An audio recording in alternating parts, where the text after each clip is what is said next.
Um salmo muito lindo, um salmo muito conhecido, um salmo muito cantado. Um salmo que traz paz, um salmo que traz alegria e muitas vezes nos faz refletir sobre se estamos ou não no lugar certo. Será que nós estamos no lugar certo? Quantas vezes nós já observamos histórias, de pessoas que estão no lugar certo na hora errada, ou no lugar errado na hora certa. Mas hoje nós podemos falar um pouquinho de estarmos no lugar certo na hora certa. Isso é o que o Senhor tem para nós, para as nossas vidas. E nós precisamos desejar isso. Nós precisamos nos alegrar, ficar muito felizes, nos alegrar demais, demasiadamente. A ideia de bem-aventurado é aquele que é extremamente feliz. Então nós precisamos estar extremamente felizes por estarmos no lugar certo. Quão amáveis são os teus tabernáculos, Senhor dos exércitos. A minha alma suspira e desfalece pelos átrios do Senhor, e o meu coração e a minha carne exultam pelo Deus vivo. O pardal encontrou casa, e a andorinha ninho para si, onde acolhe os seus filhotes, perto dos teus altares, Senhor dos exércitos, Rei meu e Deus meu. Bem-aventurados que habitam em tua casa, louvam-te perpetuamente. Bem-aventurado é aquele cuja força está em ti e cujo coração se encontram os caminhos aplanados. Quando passa pelo vale árido, faz dele um manancial, de bênçãos o cobre a primeira chuva. Vão indo de força em força, cada um deles aparece diante de Deus em Sião. Senhor, Deus dos exércitos, escuta a minha oração. Ouve-me, ó Deus de Jacó. Olha, ó Deus, escudo nosso, e contempla o rosto do teu ungido. Pois um dia nos teus átrios vale mais que 1000. Prefiro estar à porta da casa do meu Deus, a permanecer nas tendas da perversidade. Porque o Senhor Deus é sol e escudo. O Senhor dá graça e glória. Não recusa nenhum bem aos que andam retamente. Ó Senhor dos exércitos, feliz é aquele que confia em Ti. Fala conosco, Senhor, através da Tua palavra. Abre as nossas mentes e o nosso coração para o bom usufruto da Tua palavra. Assim nós oramos em nome de Jesus. Amém. Glória a Deus.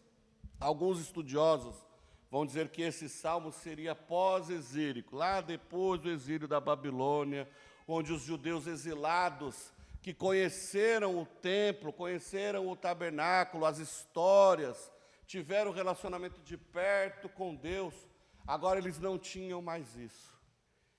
E eles estavam saudosos, nostálgicos, Eles não tinham mais liberdade que tinham lá em Jerusalém para adorar. Então, alguns estudiosos entendem que esse texto foi escrito nesta época, quando o povo estava com saudade de estar no templo, adorando ao Senhor.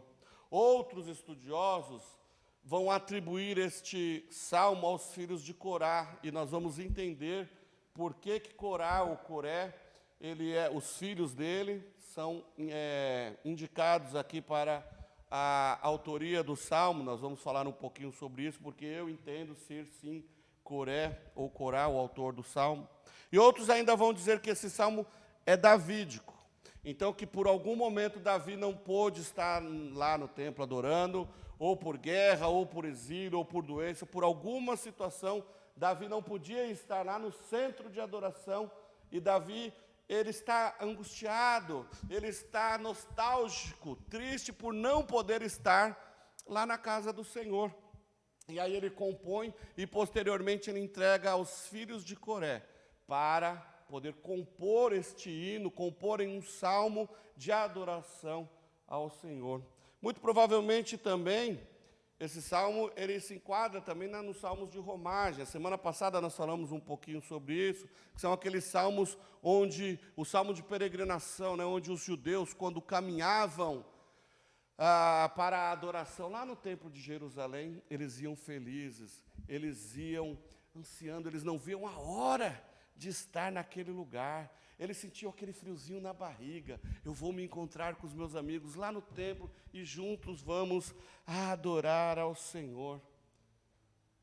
A saudade, o desejo, a vontade, a paixão de estar na casa do Senhor é o cerne desse salmo.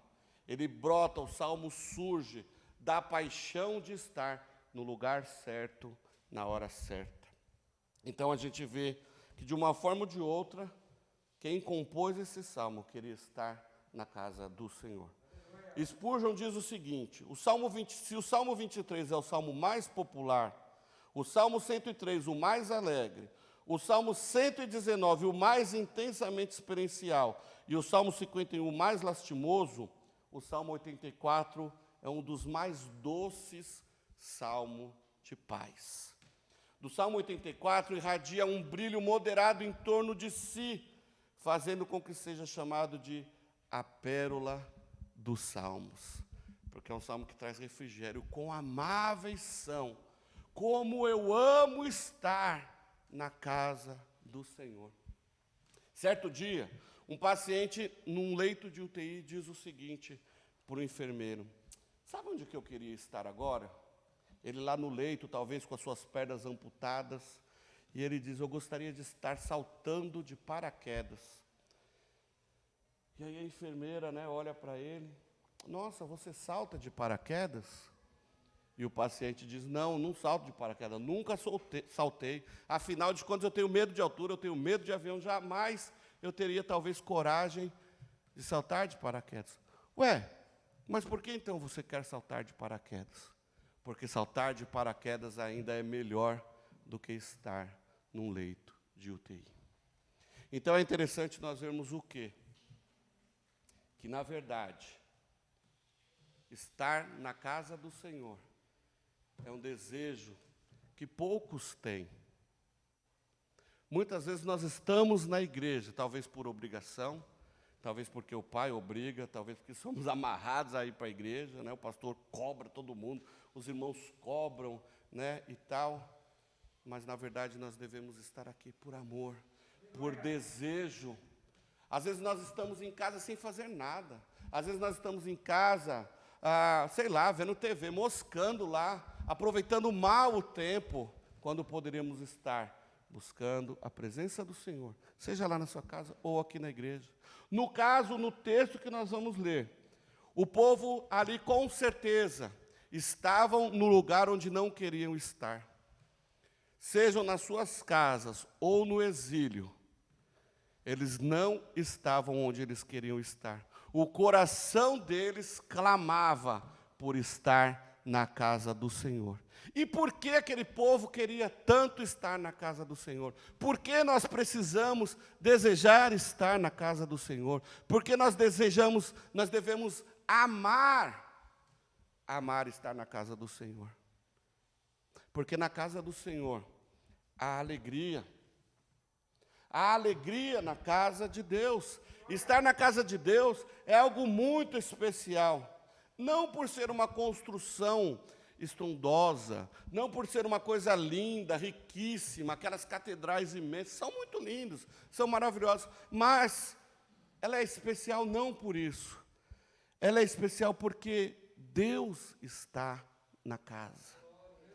A casa de Deus é um lugar perfeito para estarmos, não por ser grandes construções, mas porque Deus está na casa. E o fato da estar na casa de Deus deve ser algo memorável. Eu acredito que todos que aqui estão, em algum momento já passaram algum dia lá na semana, na sua casa, tipo assim, poxa vida, o culto foi tão bom a semana passada, o culto foi tão bom a semana retrasada, que eu já queria estar lá novamente. Eu já desejo estar lá novamente. Por quê? Porque é fantástico estarmos na casa do Senhor. Não há nada que não traga refrigério, não há nada que nos traga tamanho refrigério como o ajuntamento dos crentes para cultuar a Deus. Irmãos, fazer o nosso devocional em casa, sozinho, é essencial, é importantíssimo, devemos fazer. Mas, quando estamos juntos em adoração, foi para isso que o Senhor nos criou. Lembre-se que na criação, Deus nos faz para nos relacionarmos. Não é bom que o homem esteja só. A própria Trindade dá o conceito de relacionamento. A própria Trindade nos dá o conceito de comunhão entre si, intrapessoal. E aqui também intrapessoal e interpessoal. Relacionamento. Como é agradável estar na casa do Senhor. Porque o Senhor está na casa, e quando nós olhamos para o lado, é agradável estarmos na casa do Senhor, porque os filhos de Deus estão comigo ali, porque os meus irmãos amados, queridos, a minha família de fé está ali também, todos com o mesmo objetivo, todos com a mesma necessidade, adorar a Deus, buscar a face do Senhor. E por que a casa do Senhor? Não é o local, mas é quem está no local. Não é onde ir, mas para quem ir. No livro de Êxodo, dos capítulos 25 até 39, nós vamos ver a orientação de Deus dada a Moisés para a construção do tabernáculo. Deus pede a Moisés que levantasse alguns homens para uma construção muito séria, uma construção santa. E diante daquele povo, nem todos, aliás, nenhum tinham os conhecimentos específicos, as atribuições específicas, as habilidades específicas para desempenhar tamanha responsabilidade. Mas nós vamos ver lá no texto que durante a construção, Deus então levanta Bezalel e Aholiabe e o enche com o seu espírito. Nós vamos ver lá em Êxodo 31, que Deus o enche com o seu espírito, dando-lhes habilidades, conhecimentos para mexer com ouro, com ferro, com madeira, com construção, com tudo. Deus levanta os inapropriados e enche do seu espírito para o bom desempenho da obra do Senhor. E Deus levanta aqui entre nós homens e mulheres incapazes, homens e mulheres que acham-se inaptos para fazer a obra do Senhor. Ele levanta cada um de nós e enche-nos com o seu espírito para que possamos desempenhar o chamado do Senhor. Não se sinta incapaz, não se sinta triste, não se sinta menos. Sinta-se filho amado do Senhor, homem usado, ou mulher usada, cheia do Espírito Santo do Senhor. E por que Deus levantou essas pessoas para a construção do tabernáculo? Porque ali, o tabernáculo, seria o lugar onde, para o povo de Israel, que estaria atravessando o deserto, seria o lugar da habitação do Senhor, seria o lugar onde Deus iria se manifestar, onde de dia haveria ali uma nuvem, uma fumaça, uma nuvem ali, mostrando, direcionando aquele povo, mostrando o caminho ao qual seguir, mostrando que a presença de Deus estava naquele lugar. E à noite era uma coluna de fogo, mostrando a mesma coisa, naquela escuridão do deserto, havia uma coluna de fogo direcionando, Deus está aqui, e Deus está mandando ir por ali, vamos por ali. Da mesma forma hoje, o tabernáculo é a casa do Senhor. Da mesma forma, hoje nós estamos aqui porque a presença do Senhor está neste lugar, nos direcionando. É interessante que após a construção, nós vamos ver lá em Êxodo 40, versículo 34, após a construção, quando o tabernáculo vai ser inaugurado, no primeiro culto, acredito eu que na hora que o sacerdote, ali na hora que o pastor abriu a boca para falar, a glória do Senhor encheu aquele lugar, a glória do Senhor encheu as vidas que ali estavam, e foi uma grande festa. Aquele lugar foi tomado pela presença do Senhor, local esse que nunca mais, você não vai ver nenhum texto bíblico, onde não houve a manifestação da presença do Senhor no tabernáculo. E hoje nós podemos ver, lá no Novo Testamento, lá em João 1,14, que Ele se fez carne e habitou entre nós, e o Verbo habitou entre nós. Jesus, o Filho de Deus, Ele fez-se humano, e veio habitar entre nós. E o verbo habitar aqui, no grego, é tabernacular. Olha que coisa interessante. Se lá no Antigo Testamento o tabernáculo era a presença, simbolizava o local da presença de Deus. Hoje nós vemos Jesus Cristo, a presença física de Deus, habitando entre nós, tabernaculando entre nós, andando entre nós, para a glória de Deus. Esta é a ideia, para que aonde vocês estiverem, eu também estarei, assim diz o Senhor. Não é o local, mas é quem está no local. Eu amo estar na casa de Deus, porque eu vou encontrar-me com Deus. Eu sei que eu encontro-me com Deus na minha casa, mas aqui eu estou em família, onde juntos nos alegramos, onde choramos, onde reclamamos, às vezes passamos até raiva na igreja, não é isso? Mas isso é família. Isto é família.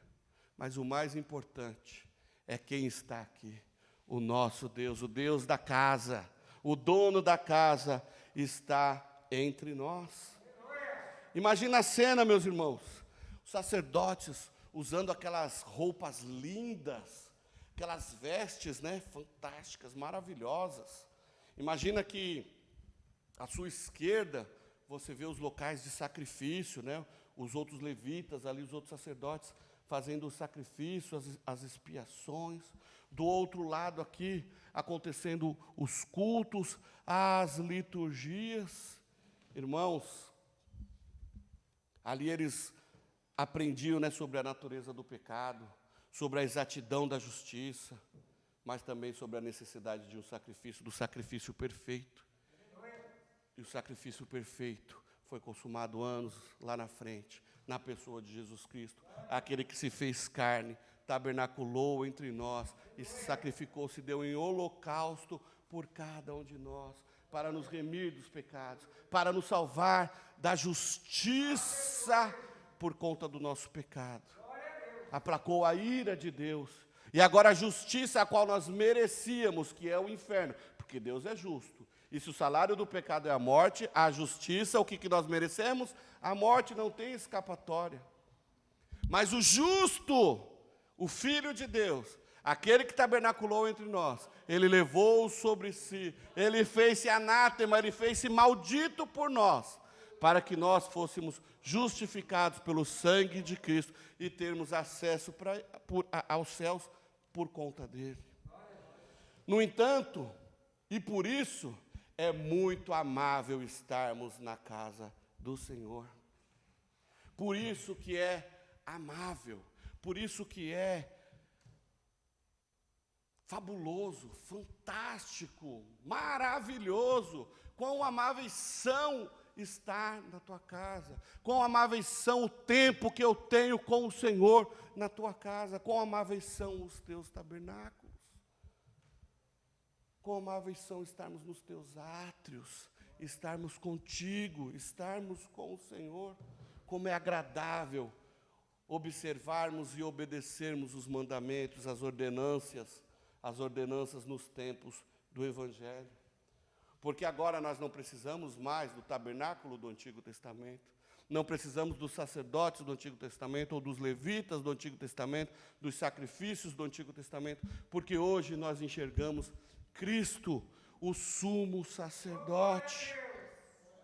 Olhe para o lado e contemple os levitas e sacerdotes, os ministros de Deus, na casa de Deus.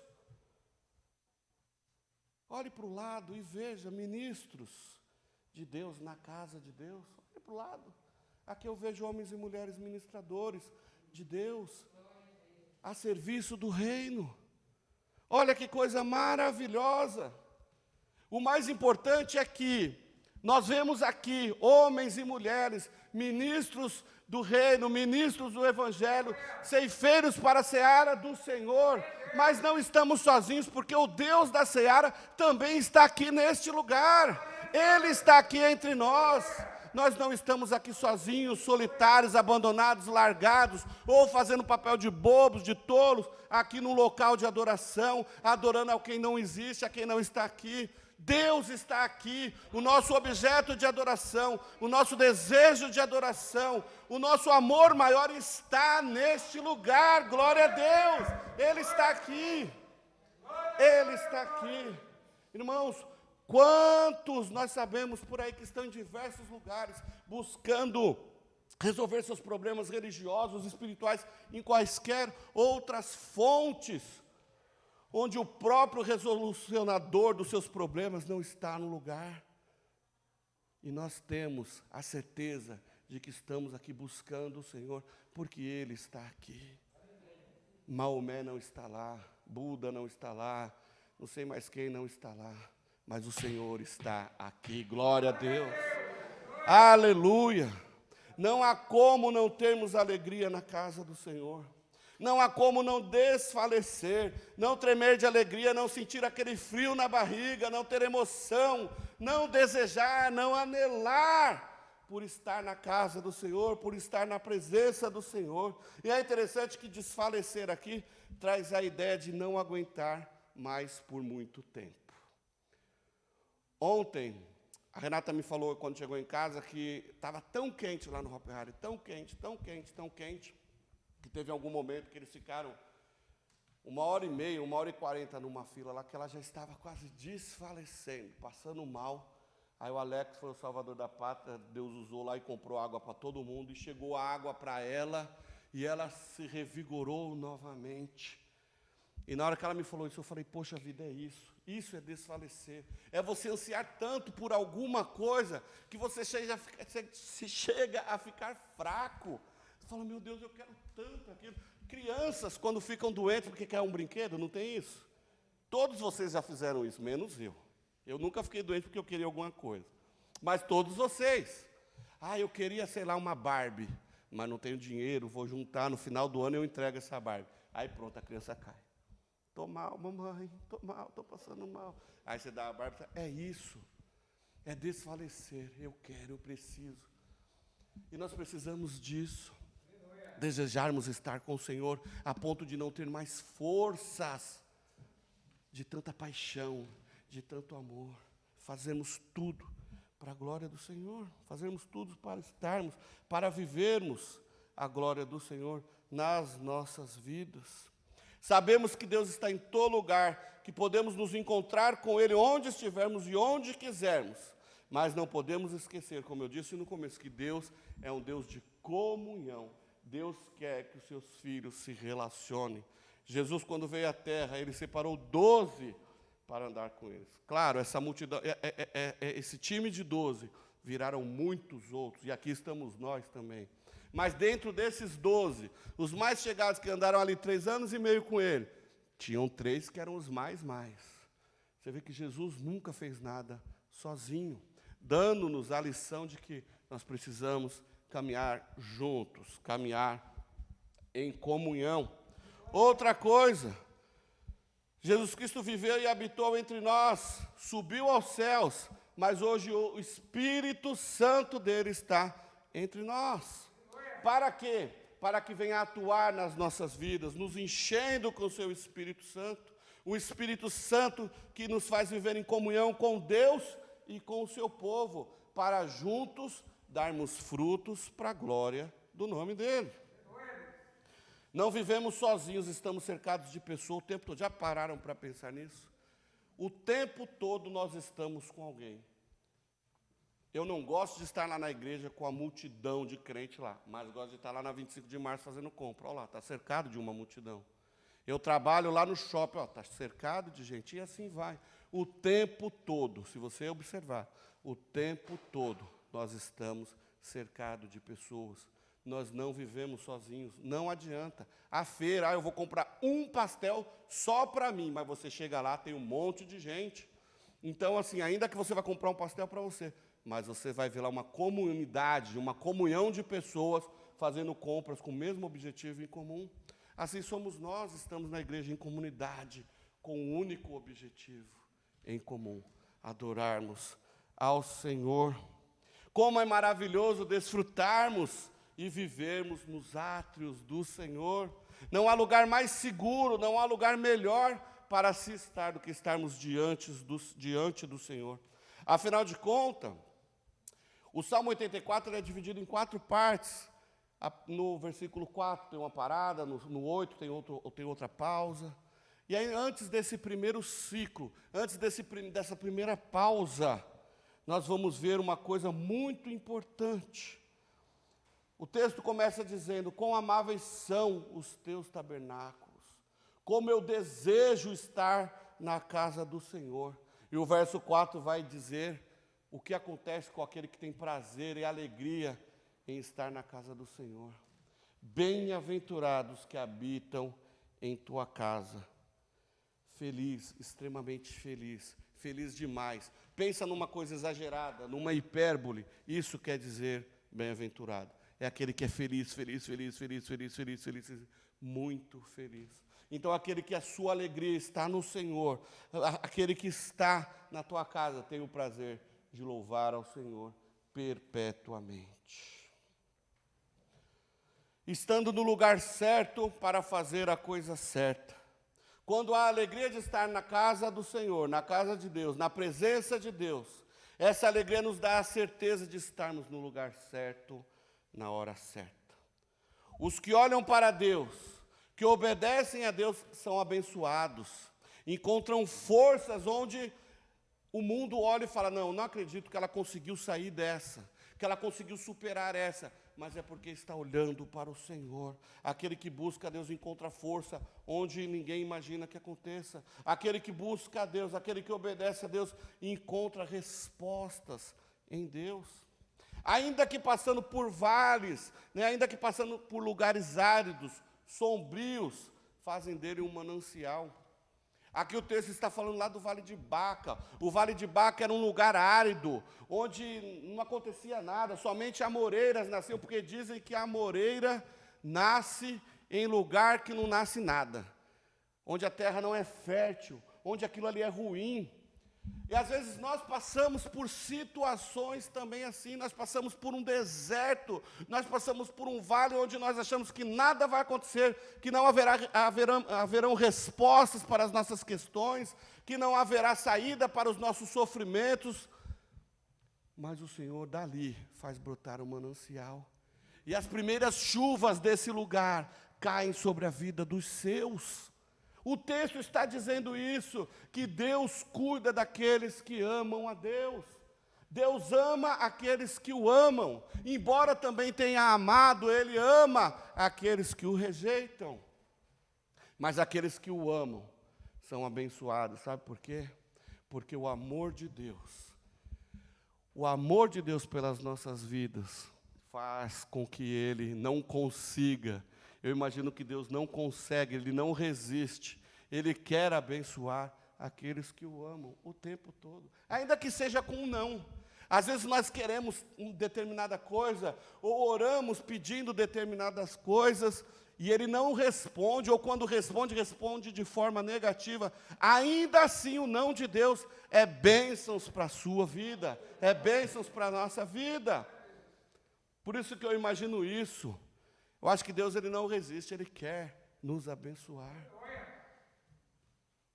Ninguém em sã consciência, tudo bem, nós estamos falando de Deus, mas nós aqui, ninguém em sã consciência daria o seu filho por amor de um estranho. Ninguém aqui daria o seu filho por amor a um assassino. Ninguém aqui daria o seu filho por um estrupador, por um matador de família, por uma pessoa que não presta. Mas Deus ama toda essa galera, essa é a justiça de Deus. Nós não conseguimos amar essas pessoas más, corruptos, bandidos, gente ruim, gente que faz maldade. É difícil, é complicado, mas Deus os coloca num pé de igualdade, como eu e você. Essa é a justiça de Deus. Deus ama todos. Deus amou o mundo e cada um dos seus indivíduos da mesma forma. Mas a extensão desse amor é incalculável, mas a aplicação desse amor acaba-se sendo apenas aqueles que o aceitam como Senhor e Salvador de sua vida. Os que confiam no Senhor são abençoados ao ponto de, se a vida lhe oferecer um limão, fazer uma limonada. Isso é um versículo, né? Onde que está isso daí?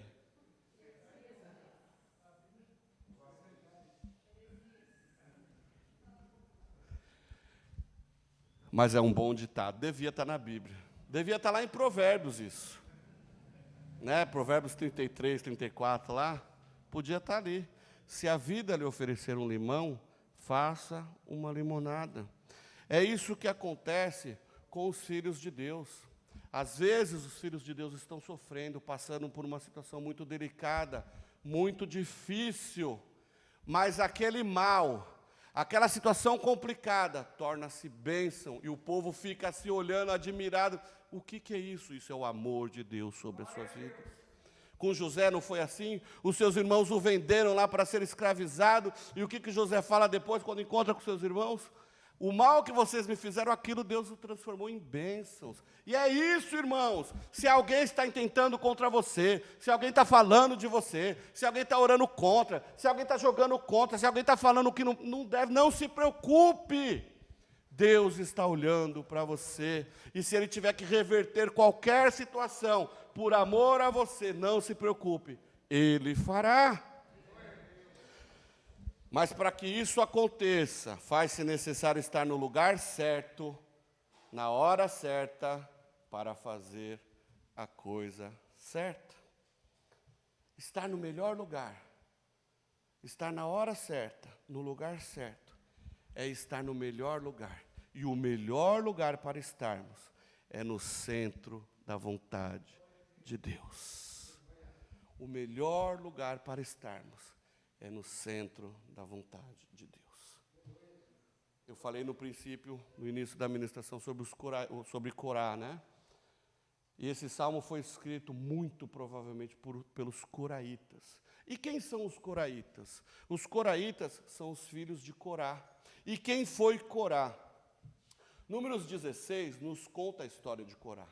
Se você ler o capítulo 16, você vai ver que Corá, ele era da descendência de Levi, ele era bisneto do próprio Levi.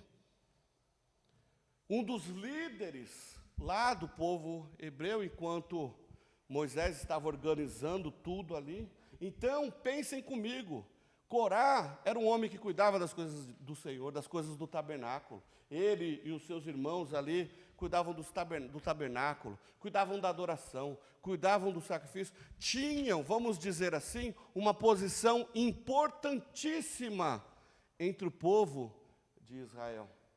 Mas em um determinado momento, o que acontece com Corá? Ele se revolta.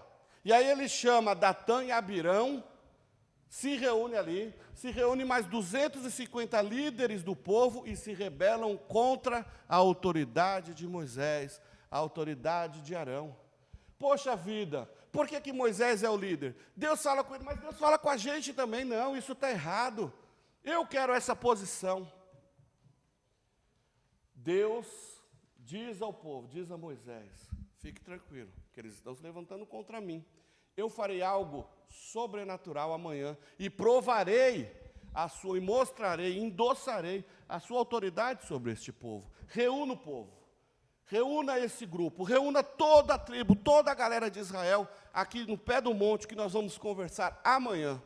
E todos, então, numa assembleia, se ajuntam ali. Moisés e Arão ainda tentam defender Coré, Abirão e Datã. Só que aí, eles questionam, e Deus diz o seguinte: eu farei a prova e mostrarei que esses homens não estão comigo. E se não estão comigo, são contra mim. E reúne aquele povo ali, e Deus abre a terra, e a terra os engole vivos.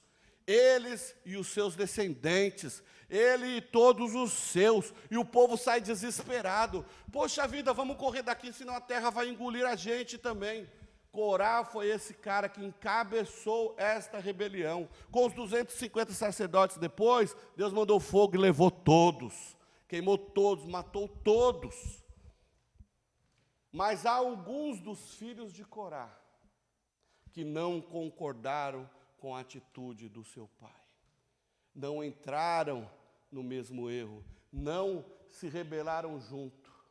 Viram que as ações de Corá, do seu pai, iam contra a vontade de Deus. E eles queriam estar no centro da vontade de Deus. Se afastaram. Números 26:11 vai dizer isso. E os filhos de Corá não morreram. Pelo contrário, nós vamos ver que, além deles não morrerem, eles continuaram o trabalho levítico, o trabalho sacerdotal. Inclusive, nós vamos ver em 1 Crônicas que o profeta Samuel é da descendência de Corá. Olha que coisa interessante. 1 Crônicas 6:33 nos aponta isso, que ele era da descendência de Corá. Os filhos de Corá entenderam que seu pai não estava fazendo a coisa certa. Eles entenderam que eles não estavam buscando as bênçãos do Senhor. Pelo contrário, estavam buscando uma posição própria. Eles não queriam colocar Deus em primeiro lugar, mas queriam que Deus o colocasse em primeiro lugar. Olha que coisa diferente. Eles queriam tomar o lugar, a posição daquele que Deus havia levantado para dirigir o seu povo. Mas é interessante também uma coisa que nós podemos tirar desta lição aqui, que Deus não imputa os erros dos pais nos filhos. Há uma teologia por aí nos últimos anos, né, a teologia da maldição hereditária, que diz isso, né? O pai não presta, o filho também não presta, o neto não presta, o bisneto não presta. Não. Aqui nós vemos que os filhos viram os pais errando, mas eles ali mesmo já romperam com o erro e foram abençoados, não amaldiçoados. Os coraitas foram abençoados. Eles sabiam que estar no centro da vontade de Deus é o melhor lugar para se estar, ainda que tenham que contrariar pais, ainda que tenham que contrariar filhos, ainda que tenham que contrariar amigos. Se um dia alguém te colocar a faca no pescoço para que você negue a Cristo, para que você renuncie a Cristo, para que você abandone a Cristo, ou você vai perder a amizade, ou ainda que você tenha que perder a vida, lembre-se disso. Vale mais a pena perder amigos e, se necessário, perder a vida, para estar no centro da vontade de Deus. Jesus fala isso aos seus discípulos naquele episódio lá do jovem rico. Em Mateus 19, 28, 29, diz assim: em verdade digo a vós que me seguistes, que na regeneração, lá na volta de Cristo, quando o Filho do Homem se assentar em seu trono glorioso, vós também vos assentarei em 12 tronos para julgar as 12 tribos de Israel. Todo que tiver deixado pai, mãe, casa, irmãos ou irmãs, ou filhos, ou campos, ou riquezas, né, por minha causa, receberá 100 vezes mais e herdará a vida eterna. Estar no centro da vontade do Senhor é muito mais lucrativo, irmãos, porque nós não vamos, muitas vezes, talvez, nós não receberemos bens, nós não receberemos aplauso, nós não receberemos elogios, mas, com certeza, estar no centro da vontade do Senhor nos faz herdar a vida eterna. Quer ser abençoado? Seja fiel a Deus. Quer ser abençoado? Seja fiel a Deus.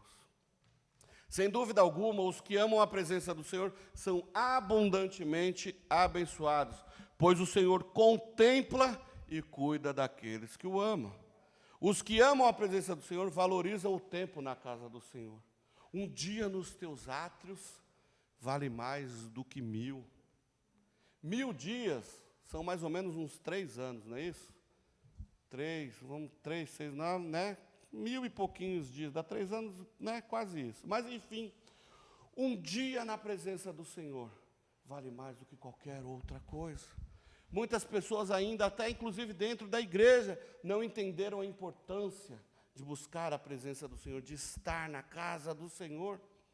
Muitas pessoas, vocês vão conhecer histórias, muitas pessoas vão fazer o possível e o impossível para estar em alguns shows.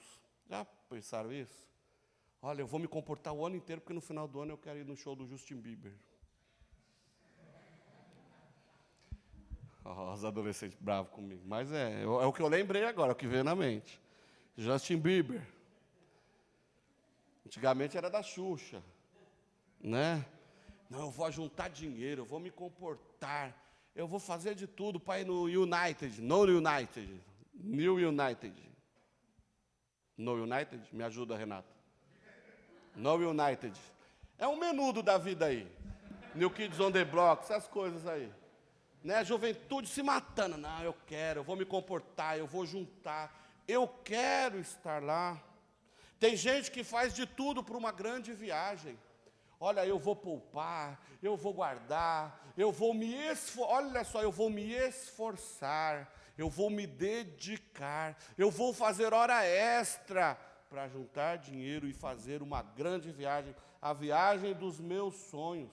Tem gente gastando milhões de dólares para fazer um bate-volta no espaço. Olha isso, não é para ficar lá uns 3 anos, não. Não é igual o cara do filme lá plantando batata e tal. Blá, blá. Não, é um bate-volta. São milhões de dólares investidos para fazer um bate-volta lá no espaço e tal. E falar, ó, postar no Facebook, né? Pá, fui na Lua e já voltei, viu, gente? É assim. Tem gente gastando horrores para isso. Tem gente que daria uma vida para ter um jantar com seu artista favorito. E isso é triste, mas é a realidade. Mas aqueles que verdadeiramente amam a Deus, sabem que não há nada melhor do que estar na casa de Deus, na presença do Senhor. Isso tudo é balela. Paulo considera isso tudo, todas as riquezas do mundo, todos os passeios, todas as viagens. Não estou falando que não é para viajar, que não é para descansar, está tudo certo isso. Está tudo legal, quer ir lá no show, cuidado com o show, né? Mas está tudo certo, quer ir no espaço também, vá. Mas não coloque isso como algo mais importante do que estar na presença do Senhor. Isso não é mais importante, isso é mixaria.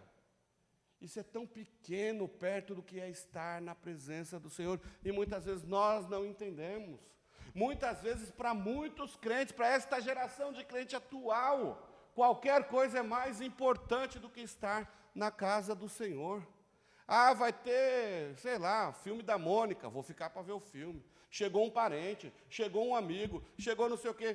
Tudo é motivo para não estar na frente, na presença do Senhor. Ah, hoje eu fiz a unha, hoje eu fiz chapinha e está chovendo, eu não vou não. Ah, eu não tenho isso, eu não fiz aquilo e tal. Tudo isso para não estar na casa do Senhor.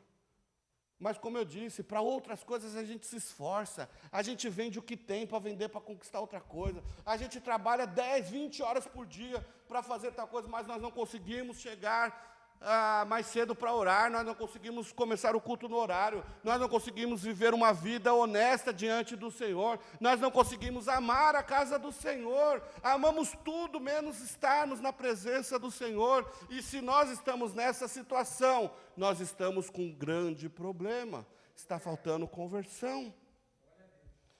Assim como o sol que entre todas as criaturas inanimadas é a mais excelente, diz o texto que Deus é sol e escudo. Assim como o sol é, entre todas as criaturas inanimadas, é a mais excelente, ela denota toda forma de excelência. O sol aquece, o sol purifica. Pensem no fogo, a gente não consegue chegar no sol ainda, mas pensem no fogo. O fogo, ele derrete as impurezas. O fogo, ele ilumina. O fogo aquece o frio. O fogo faz tanta coisa, o fogo é tipo perfeito. Ele denota também provisão e prosperidade na vida do povo de Deus. O escudo, Deus é sol e também é escudo.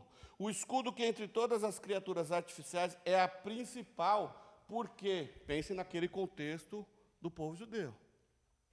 Porque o escudo trazia a ideia de proteção. Isso quer dizer o quê? Que Deus, ele nos supre. Deus, ele nos protege. Ele nos supre através do sol, com todas as proteções, com tudo. Esta é a ideia de suprimento, de provisão e de refúgio. Deus é o meu refúgio e fortaleza. Esta é a ideia. Sob o nome da graça está envolvido todo o bem espiritual. Sob o nome da glória está envolvido todo o bem eterno. Sobre a frase, não negará mal algum, está envolvido todo o bem temporal. Todos juntos mostram que Deus é uma porção totalmente suficiente. Deus é o todo suficiente. A minha graça te basta. Deus é o que nós precisamos. Nós não queremos riquezas, nós não queremos bens, nós não queremos posses, se nós não tivermos em primeiro lugar o Senhor nas nossas vidas.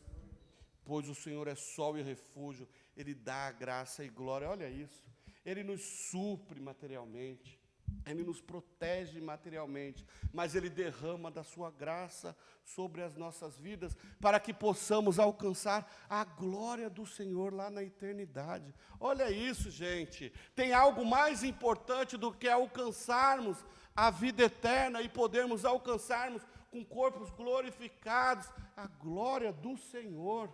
É isso que nos aguarda. Deus é sol e escudo, Ele nos dá graça e glória. Bem-aventurado o homem que confia no Senhor, porque Ele nos dá a graça agora e a glória amanhã. Bem-aventurado aquele que tem a sua satisfação no Senhor.